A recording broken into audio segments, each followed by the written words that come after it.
Louvado seja o nosso Senhor Jesus Cristo e sua Mãe Maria Santíssima. Para sempre sejam louvados.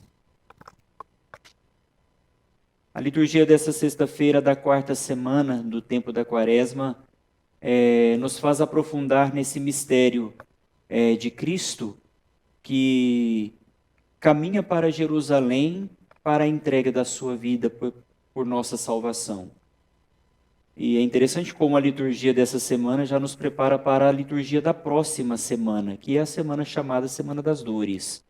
Portanto, já vai bem adiantada o nosso processo e a nossa caminhada quaresmal, no sentido de nos preparar de fato para esse encontro com Cristo, que se apresenta para nós glorioso na sua Páscoa. Mas como muitas pessoas dizem, às vezes até parece um pouco clichê, mas é verdade, não existe para nós ressurreição sem passar pela cruz.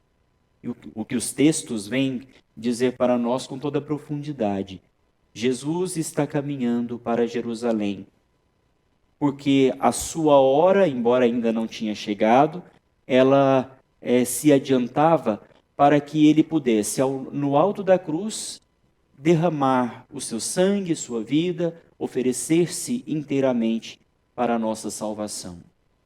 É interessante como tanto a primeira leitura quanto o Evangelho nos fala sobre a mesma temática. O justo que é perseguido de maneira injusta, né? Aquele que, não tendo pecado, que não tendo crime, foi perseguido até a morte, isso a partir do livro da sabedoria, né? E a sabedoria diz respeito a essa sabedoria encarnada, como é chamado por São Luís Grignon de Montfort. Jesus é a sabedoria encarnada, o Verbo de Deus, aquele que, se fazendo homem, traz para nós o conhecimento pleno de Deus. Sendo justo, foi perseguido. E nós vimos no livro da sabedoria toda aquela trama, né, em relação ao justo que é perseguido. E Jesus já não podia mais andar na Judéia, porque os judeus estavam perseguindo ele.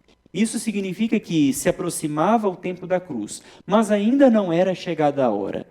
Ele caminhava um pouco mais livremente na Galileia, mas no tempo da festa judaica das tendas, ele se dirigiu para Jerusalém. Como bom judeu, não poderia deixar de celebrar também uma festa tão importante quanto essa. E indo para Jerusalém, falava publicamente. Andava às escondidas nas ocasiões, mas no momento propício ele estava no meio do templo, falando com voz alta para todos ouvirem. Tanto é que isso causou um alvoroço entre os judeus. Por acaso aquele que está pregando lá no templo não é o que vocês querem matar? Como é que então fala abertamente, fala claramente de tudo aquilo que ele tem falado? Ou por acaso vocês, judeus, já aceitaram que ele é o Cristo, o Messias? E Jesus dizia: vocês sabem de onde eu sou, mas aquele que me enviou é fidedigno. Trazendo um pouquinho da liturgia de ontem, nós podemos entender, Jesus não dá o testemunho de si mesmo.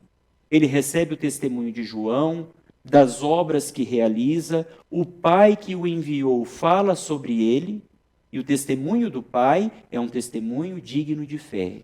Ele é fidedigno. Por isso, meus queridos irmãos e irmãs, nesse tempo em que Jesus se apresenta para nós como o justo perseguido, e mesmo assim não cala a sua voz, em alta voz proclama a sua missão.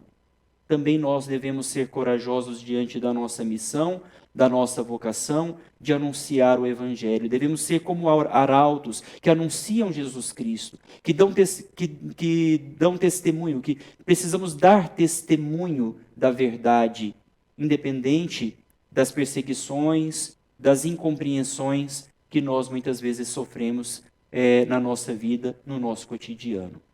A coragem de anunciar o Evangelho significa para nós a coragem de caminhar com Cristo para a cruz, porque sem ela nós não podemos viver a grande graça da glória da ressurreição. Louvado seja o nosso Senhor Jesus Cristo. Para sempre seja louvado.